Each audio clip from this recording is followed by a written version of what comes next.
Praise the lord. ప్రభువైన యేసుక్రీస్తు నామమున ఈ కార్యక్రమమును వీక్షిస్తున్న మీ అందరికీ శుభములు తెలియజేస్తున్నాను. విజన్ క్యూటీ ఫెలోషిప్ వారి యేసుతో ఏకాంత సమయం ఈ క్వైట్ టైం కార్యక్రమానికి మిమ్మల్ని ప్రేమతో ఆహ్వానిస్తున్నాను. అనుదినము దేవుని వాక్యాన్ని ధ్యానించే సమయాన్ని దేవుడు మనకు దయచేస్తున్నాడు. అందును బట్టి దేవునికి వందనాలు తెలియజేస్తున్నాను. యెహోషువ గ్రంథం నుండి మనం ప్రతిరోజు వాక్య ధ్యానాన్ని వింటూ ఉన్నాం. ఈరోజు మన ధ్యానం కొరకై ఏర్పాటు చేయడం లేఖన భాగము యెహోషువ గ్రంథము 20వ అధ్యాయము 1 నుండి 9వ వచనం వరకు. ముందుగా ఈ భాగంలో మనం మొదటి 4 వచనాలు చదువుకుందాం.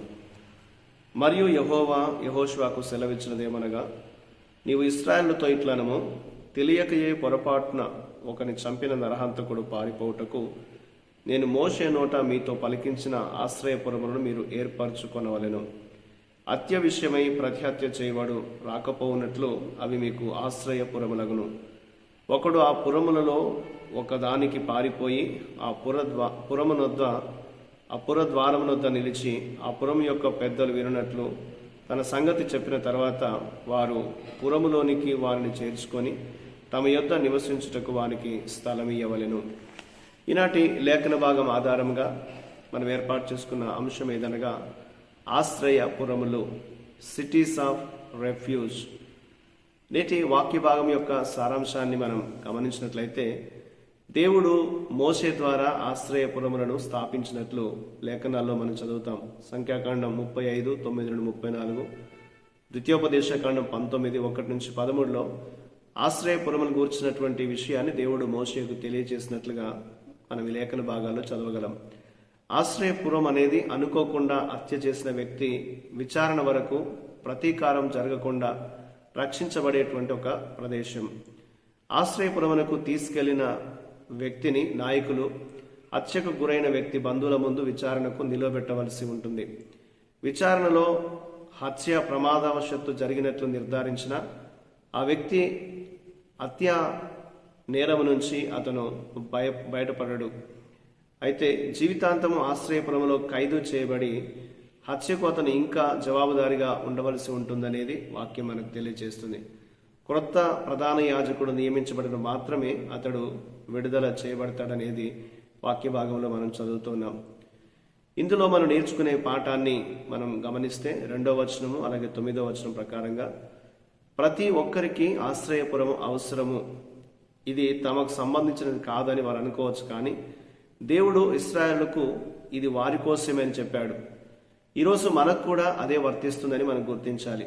ఎందుకంటే ఎవరైనా అనుకోకుండా లేదా ఉద్దేశపూర్వకంగా ఎవరికైనా హాని చేయవచ్చు. ఇంకా ఈ ఆశ్రయం అనే భావన ఇశ్రాయేలుకే కాదు, ఇశ్రాయేల్లో ఉన్నటువంటి విదేశాలకు కూడా వర్తిస్తుంది అనేది లేఖనం మనకు జ్ఞాపకం చేస్తుంది.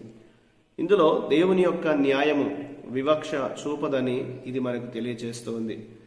6వ వచనాన్ని మనం గమనిస్తే, ఎవరైనా ప్రమాదవశత్తు ఒకరిని చంపినట్లు నేరాన్ని అంగీకరించిన ప్రధాన యాజకుడు మరణించే వరకు నేరస్తుడిని ఆశ్రయపురంలోనే ఉంచాలి అని దేవుని వాక్యంలో మనం చదువుతాం.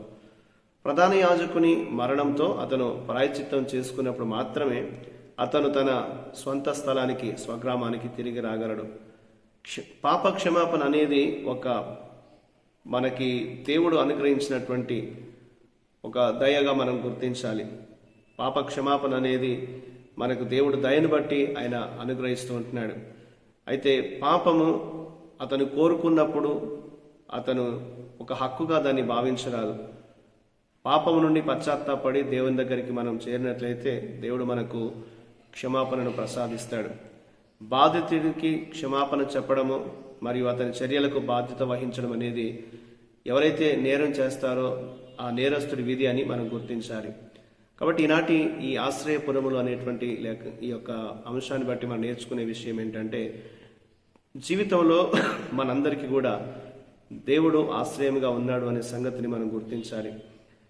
కాబట్టి మనము అన్ని వేళలా దేవుని ఆశ్రయిస్తూ దేవుని యొక్క కృపను మనం పొందుతూ, క్షమాపణను మనం పొందుతూ దేవుని కొరకు మనం జీవించాలి అనేది దేవుడు మనకి లేఖనం ద్వారా జ్ఞాపకం చేస్తూ ఉంటున్నాడు. ఇశ్రాయేల్ ప్రజల్లో ఎవరైనా పొరపాటున ఎవరికైనా హాని చేస్తే వారు తప్పించుకొని పారిపోవటానికి దేవుడు యొక్క సిటీస్ ఆఫ్ రెఫ్యూజ్ని, ఆశ్రయపురాల్ని దేవుడు ఏర్పాటు చేశాడు. ఈ రోజున మనందరం కూడా దేవుని నామాన్ని ఆశ్రయించినట్లయితే మనము ప్రతి విధమైనటువంటి విపత్తు నుంచి తప్పించబడి కాపాడబడతాం. దేవుని దయకు మనం పాత్రులంగా ఉంటామనేది దేవుడు మనకు జ్ఞాపకం చేస్తున్నాడు. కాబట్టి మనం దేవుని సన్నిధికి చేరి దేవుడు మనకిచ్చినటువంటి ప్రాయశ్చిత్తాన్ని మనం గుర్తుంచుకొని ఆయన కృపలో మనం జీవించాల్సినటువంటి అవసరం ఉంది అనేది దేవుడు మనకి లేఖనం ద్వారా జ్ఞాపకం చేస్తూ ఉంటున్నాడు.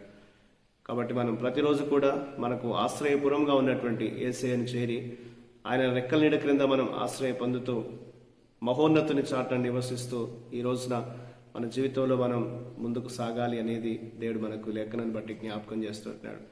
ఆయన రెక్కల నీడ క్రింద మనకు భద్రత ఉంటుంది, క్షేమం ఉంటుంది. ఆయన కృపను బట్టి దేవుడు మనకు క్షమాపణను అందిస్తూ ఉంటాడు. కాబట్టి దేవుని సన్నిధికి వస్తూ ఆయన ఆశ్రయిస్తూ ఆయన కృపను అనుభవిస్తూ దేవుని మహిమ కొరకు మనం జీవించేవారుగా ఉండాలి అనేది లేఖనం మనకు జ్ఞాపకం చేస్తుంది.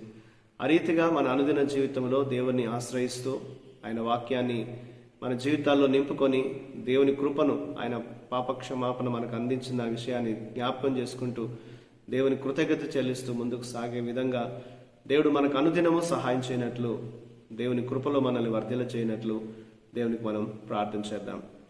మా ప్రియమైన పరలోకపు దేవా, మీ కృప ద్వారా మమ్మల్ని కాపాడుతున్నందుకు నీకు స్తోత్రాలు. దేవా, నువ్వు మాకు ఆశ్రయంగా ఉన్నావు, నీకు వందనాలు చెల్లిస్తున్నాం. మా సంఘాలను కూడా కష్టాల్లో ఉన్న వారికి ఆశ్రయస్థలంగా మీరు మార్చండి, అలా దీవించండి.